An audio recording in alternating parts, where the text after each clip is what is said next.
Hello friends, commerce 24 YouTube channel में आपका स्वागत है। दोस्तों, यहाँ मिलती हैं आपको बेस्ट क्वालिटी एग्ज़ाम नोट्स के साथ ऐसी वीडियोस जिनको देखने के बाद फर्दर आपको उस टॉपिक पर यूट्यूब पे और कोई भी वीडियो देखने की ज़रूरत नहीं रहती।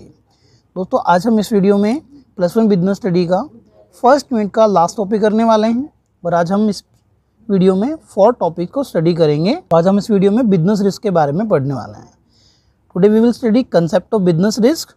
बिजनेस रिस्क क्या होता है, features of business risk, types of business risk, business कितने प्रकार का होता है, and causes of business risk, business risk के क्या क्या कारण होते हैं। चलिए दोस्तों, अपनी वीडियो को स्टार्ट करते हैं।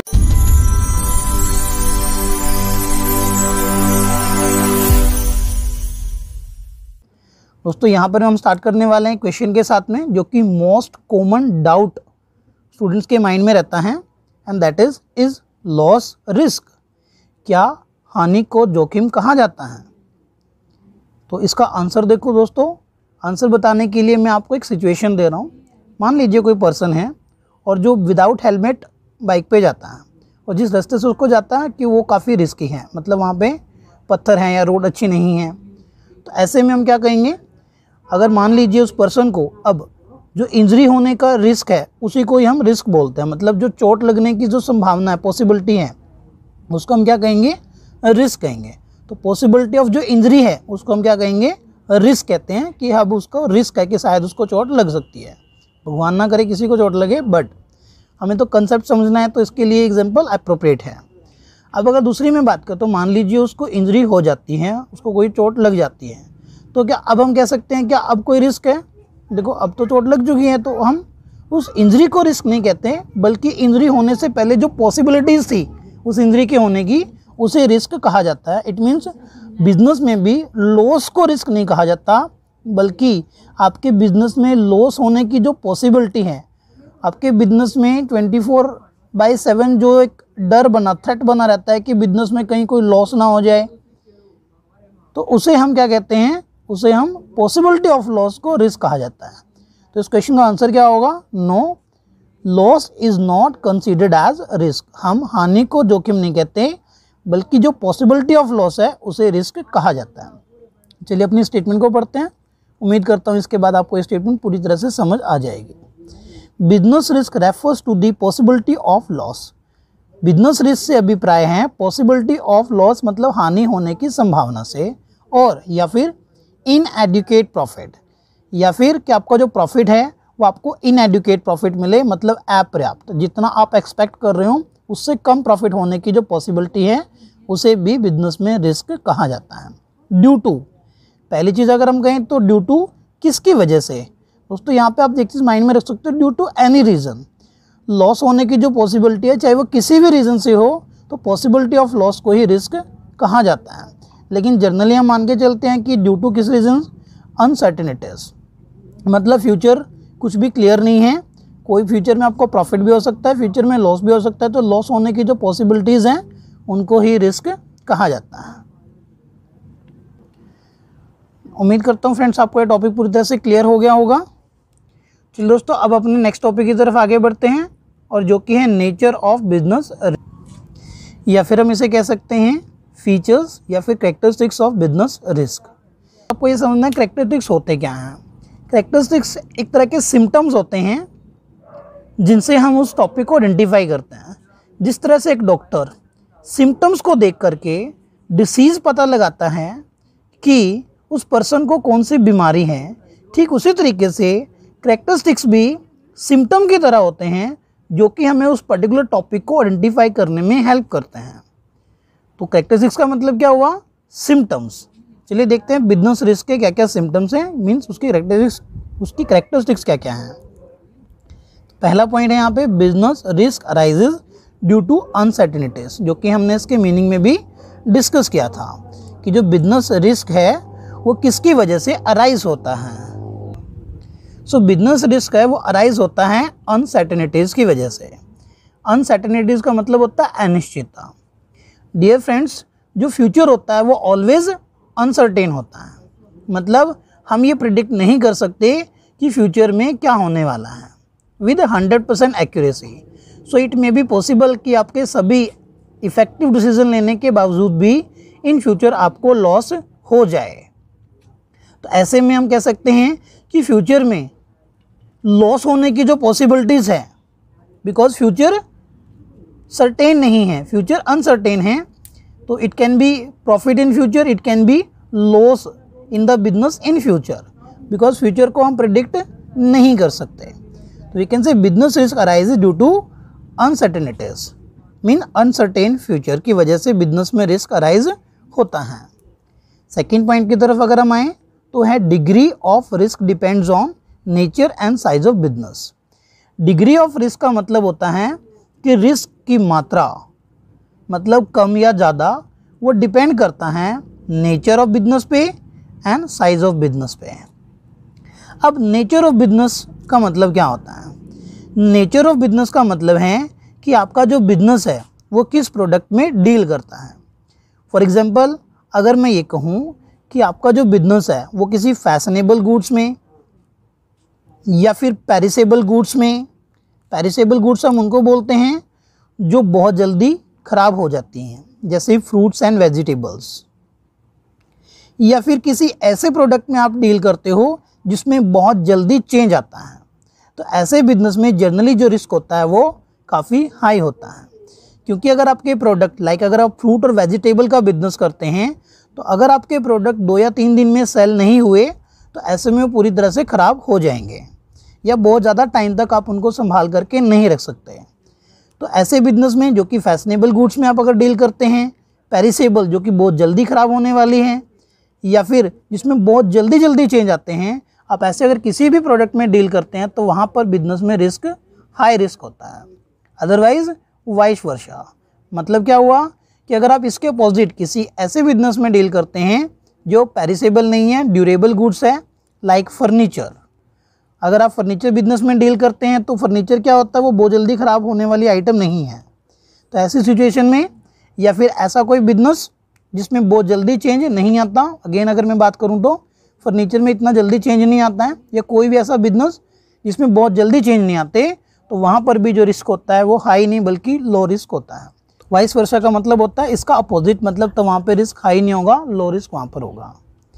अब दोस्तों हम बात करते हैं साइज़ ऑफ बिजनेस की। ये बहुत ईजी है और उम्मीद करता हूँ सबको पता ही होगा कि अगर आपका बिजनेस का जो साइज़ है, लार्ज साइज़ ऑफ बिजनेस है, तो वहाँ पे रिस्क भी ज़्यादा होगा। अगर साइज़ ऑफ बिजनेस स्मॉल है तो वहाँ पे रिस्क भी कम होगा।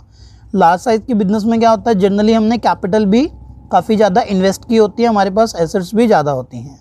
तो अगर वहाँ पे लॉस होगा तो काफ़ी अमाउंट में भी वो काफ़ी ज़्यादा होगा, तो दैट्स वाई वहाँ पे रिस्क हाई है। डिग्री ऑफ रिस्क अगर मैं कहूँ तो वो हाई है। और स्मॉल बिजनेस के अंदर जहाँ पर हमने कैपिटल कम इन्वेस्ट की होती है, तो वहाँ पे जो डिग्री ऑफ रिस्क होता है वो काफ़ी लो, या फिर वहाँ पे रिस्क कम होता है। अब दोस्तों हम आ जाते हैं अपने थर्ड फीचर की तरफ, जो कि है risk is unavoidable. Risk is unavoidable का मतलब होता है कि आप अपने बिजनेस से रिस्क को पूरी तरह से कभी भी ख़त्म नहीं कर सकते हैं। देखो दोस्तों, यहाँ पे पहली लाइन ये लिखी है, it can not be reduce to zero. It means business risk को आप कभी भी अपने बिजनेस से पूरी तरह से ख़त्म नहीं कर सकते हैं। लेकिन हाँ, हम इफ़ेक्टिव डिसीजंस लेकर के, टाइमली प्रोविज़न्स बना करके, या फिर सही प्रोविज़न्स बना करके, बिजनेस में इंश्योरेंस पॉलिसीज़ लेकर के हम अपने बिजनेस में रिस्क को मिनिमाइज़ ज़रूर कर सकते हैं, लेकिन उसको पूरी तरह से ख़त्म नहीं किया जा सकता। तो इट कैन बी मिनिमाइज्ड। और कैसे कर सकते हैं वो मैंने आपको बता ही दिया। तो बिजनेस रिस्क क्या हुआ, वो अनअवॉइडेबल हैं। इट मीन्स बिजनेस में से रिस्क को आप कभी भी ज़ीरो नहीं कर सकते हैं, ऑलवेज हम उसको मिनिमाइज करने की एफर्ट करते हैं। दोस्तों अब आ जाते हैं अपने लास्ट फीचर की तरफ, और जो कि हैं profit is the reward of business, profit is the reward of risk taking. दोस्तों यहाँ पे मैं एक बहुत अच्छी कोटेशन यूज़ कर रहा हूँ, जो कि आपने सुनी होगी बहुत बार। जब माउंटेन ड्यू की ऐड आती है तो कई बार वहाँ पे बोला जाता है डर के आगे जीत है। मतलब अपने डर को अगर आपने मार लिया तो और आपने एफर्ट किया तो हो सकता है वहाँ पे आप विक्ट्री को आपको मिल जाए। अब इसी स्टेटमेंट के लिए लेकर के अगर मैं आपको इस पॉइंट के लिए कोई स्टेटमेंट कहूँ जो कि सूटेबल हो सकती हैं, तो मुझे लगता है इसके लिए इसी से मिलती जुलती जो कोटेशन है वो ये हो सकती है, रिस्क के आगे प्रॉफिट है। जैसे डर के आगे जीत है, तो वैसे रिस्क के आगे क्या है, प्रॉफिट है।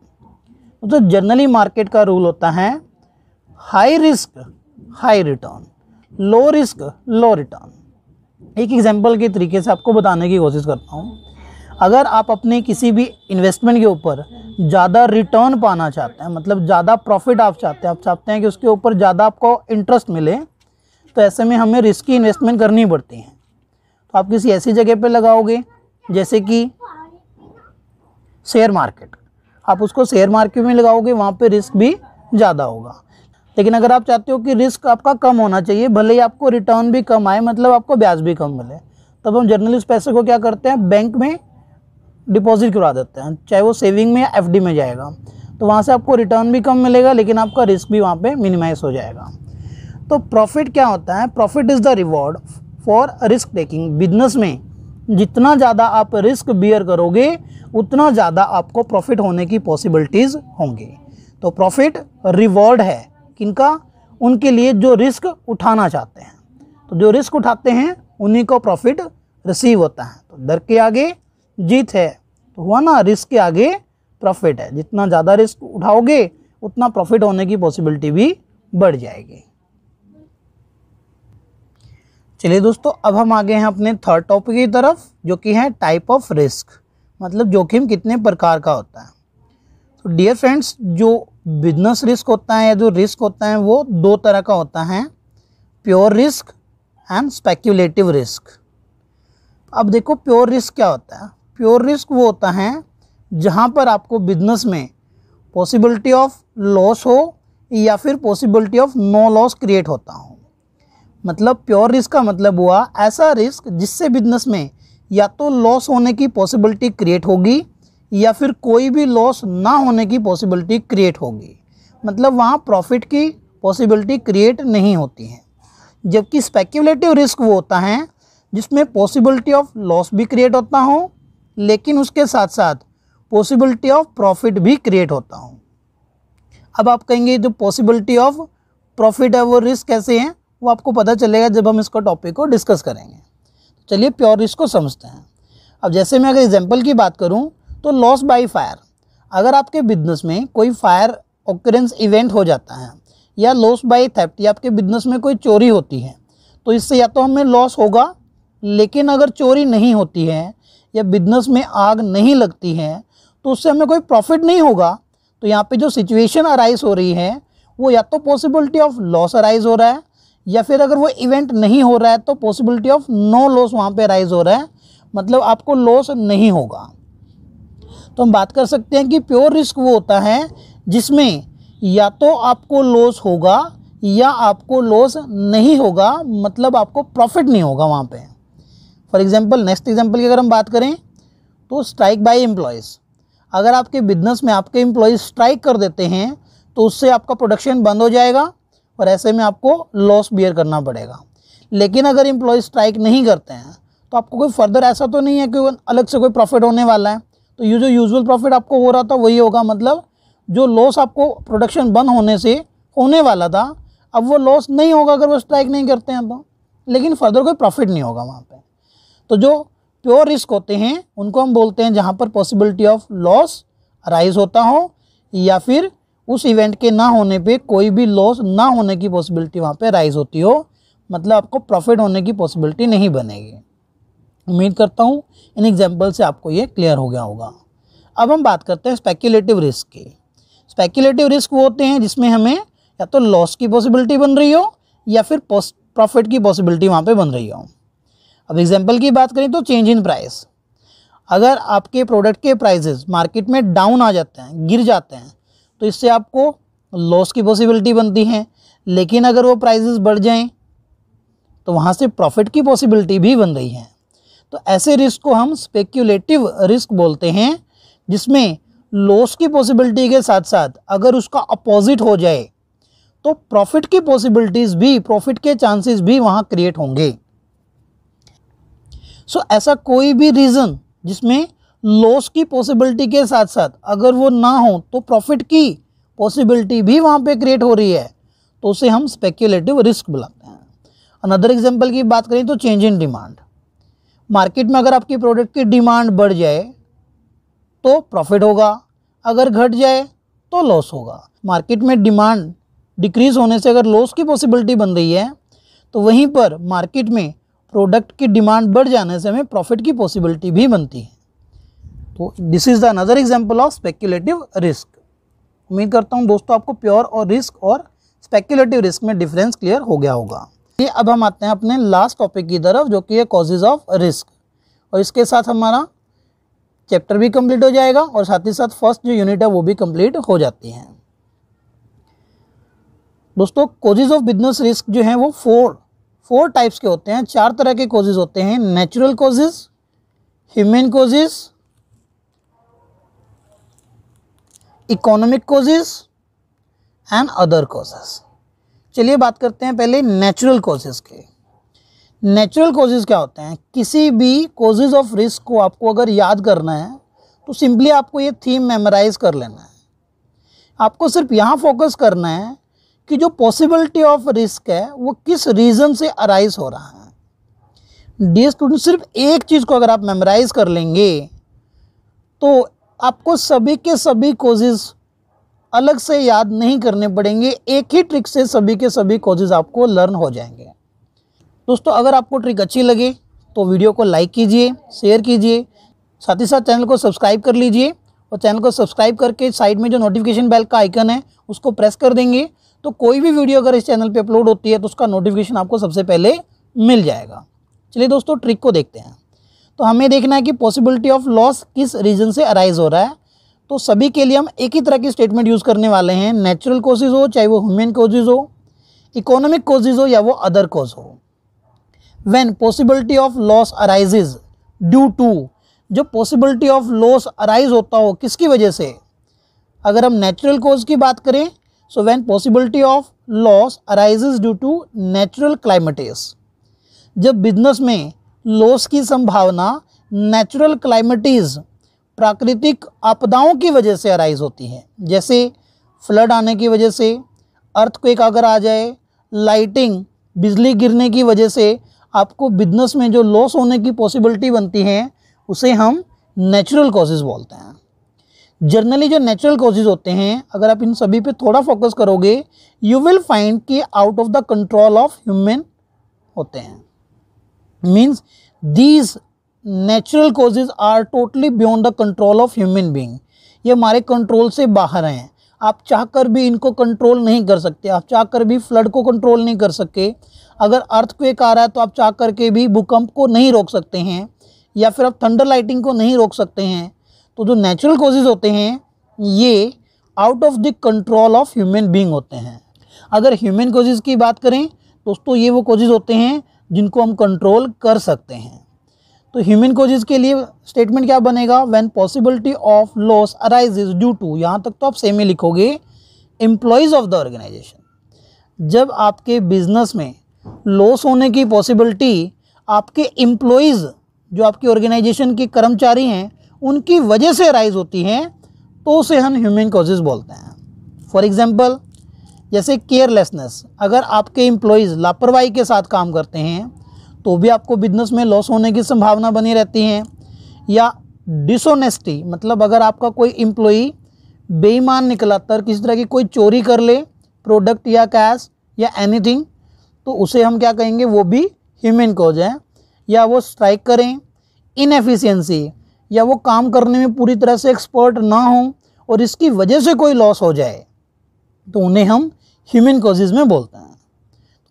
तो ह्यूमन कॉजेज का मतलब क्या हुआ, जब बिजनेस में हानि की संभावना आपके एम्प्लॉयज़ के द्वारा क्रिएट होती है तो उसे हम human causes of business risk बुलाते हैं। और ये टोटली कंट्रोल में होते हैं, मतलब उनकी लापरवाही को, उनकी डिसऑनेस्टी को हम कुछ प्रोविजंस लेकर के, कुछ इफ़ेक्टिव मेजर्स उठा करके उनको कंट्रोल कर सकते हैं। जैसे कि चोरी को रोकने के लिए सीसीटीवी कैमरास बिजनेस में इंस्टॉल किया जा सकता है। इनएफिशिएंसी को दूर करने के लिए उनको ट्रेनिंग प्रोवाइड की जा सकती है। स्ट्राइक को अवॉइड करने के लिए उनसे बातें की जा सकती हैं कि वो स्ट्राइक ना करें, उनको समझाया जा सकता है, टाइम टू टाइम उनको मोटिवेट किया जा सकता है। अब दोस्तों हम आते हैं थर्ड पे, जो कि है इकोनॉमिक कॉजेस, या इसको हिंदी में बोलते हैं आर्थिक कारण। अब इकोनॉमिक कॉजेज़ क्या होते हैं? इकोनॉमिक कॉजेज़ वो कॉजेज़ होते हैं जो मार्केट फ्लक्चुएशंस की वजह से जब बिजनेस में रिस्क लॉस की पॉसिबिलिटी अराइज होती है। तो when possibility of loss arise due to market fluctuations, changes in market condition, जब मार्केट कंडीशन में कोई चेंज आता है, मार्केट में कोई फ्लक्चुएशन आता है और उसकी वजह से जो बिजनेस में रिस्क अराइज होगा उसे इकोनॉमिक कॉजेज़ में अंडर रखा जाता है। एग्जाम्पल के तौर पे चेंज इन प्राइस, अगर मार्केट में आपके प्रोडक्ट का प्राइस चेंज कर जाए, अब वो कम भी हो सकता है और वो ज़्यादा भी हो सकता है। तो जब मार्केट में हमारे प्रोडक्ट के प्राइसेस कम होने की पॉसिबिलिटी की वजह से जो रिस्क अराइज हो रहा है उसको हम क्या बोलते हैं? Economic causes. या अनदर एग्जांपल यहाँ पर है, वह है चेंजेस इन डिमांड, कि मार्केट में अगर डिमांड आपके प्रोडक्ट की कम हो जाए तो उसकी वजह से जो पॉसिबिलिटी ऑफ लॉस अराइज होता है वो भी इकोनॉमिक कॉजेज़ में आता है। या फिर हम इसको बोल सकते हैं changes in customer likes and dislikes. हो सकता हो कस्टमर की जो टेस्ट और प्रेफरेंस है वो भी टाइम टू टाइम बदलता रहता है। कभी कस्टमर किसी प्रोडक्ट को ज़्यादा लाइक करने लगते हैं तो कभी किसी को कम लाइक करने लगते हैं। तो मार्केट में अगर आपका ट्रेंड बदल जाता है और वो ट्रेंड अगर आपके बिजनेस के अगेंस्ट है तो ऐसे में जो रिस्क अराइज होगा वो भी आपका इकोनॉमिक कॉज के अंदर ही आएगा। अब दोस्तों अगर हम बात करें अदर कॉजेज़ की तो इसमें क्या आएगा? अदर कॉजेज़ में वो सभी कॉजेज़ आ जाएंगे जो ना तो नेचुरल कॉजेज़ में आते हैं, ना वो ह्यूमन कॉजेज़ में आए और ना वो इकोनॉमिक कॉज में आता है। तो इन सभी को छोड़ के रेस्ट ऑफ ऑल जितने भी कॉजेज़ हैं वो आप अदर कॉजेज़ में राइट करोगे।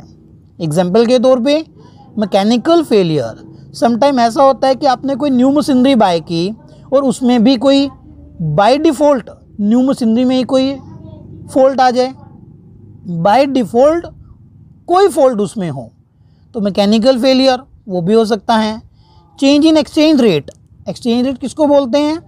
जब एक देश की करेंसी दूसरे देश की करेंसी की तुलना में कम या ज़्यादा हो जाता है, जैसे डॉलर का प्राइस जो कम या ज़्यादा होता है तो उसकी वजह से भी कई बार जब हम बिजनेस में इंपोर्ट या एक्सपोर्ट करते हैं तो एक्सचेंज रेट कम या ज़्यादा हो जाने की वजह से भी लॉस अराइज होने की पॉसिबिलिटी बनती है, तो उसे हम अदर कॉज में लिखते हैं।